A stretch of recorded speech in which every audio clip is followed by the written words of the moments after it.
समय की बात है। हिमालय की तराई में कभी एक साधु रहता था। उसके उपदेश सुनने एक दैत्य भी आता था, किंतु दैत्य अपनी दानवी प्रवृत्ति के कारण राहगीरों को लूटता था और उन्हें मारकर खा जाता।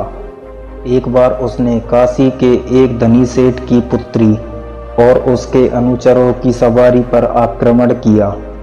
दैत्य को देखते ही उस कन्या के सारे अनुचर अपने अस्त्र शस्त्र छोड़ भाग खड़े हुए। सेठ की कन्या को देखकर दैत्य उस पर मुग्ध हो गया। उसने उसकी हत्या न कर उसके साथ विवाह रचाया।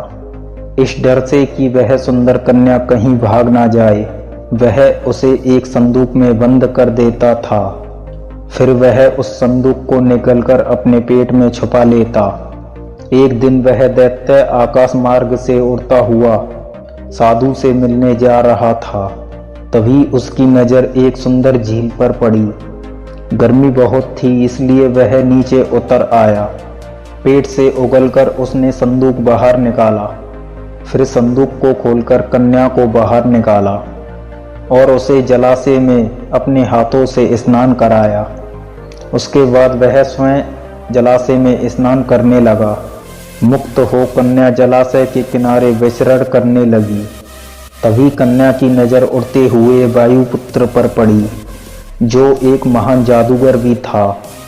उस अत्यंत सुंदर वायुपुत्र कर देख कन्या ने उसे इशारों से अपने पास बुलाया।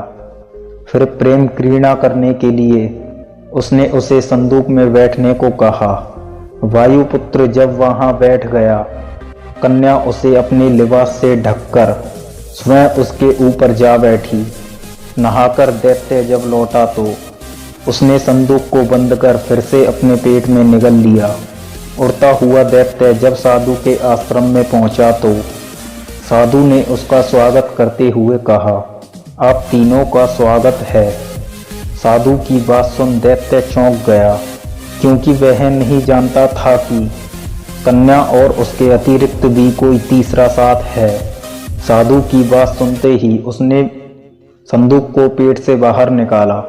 ठीक उसी समय वायुपुत्र संदूक से बाहर निकल रहा था। उस समय तक वह अपनी तलवार म्यान से पूरी तरह खींच भी नहीं पाया था। अगर और कुछ क्षणों का विलंब होता तो वह निश्चित रूप से दैत्य का पेट फाड़ देता। हवा में प्रकट होते हुए ही वह वायुपुत्र हवा में विलीन हो गया। साधु के वचन एवं ज्ञान को सुनने के कारण चूंकि दैत्य की जान बच गई थी, इसलिए उसने साधु का धन्यवाद ज्ञापन किया।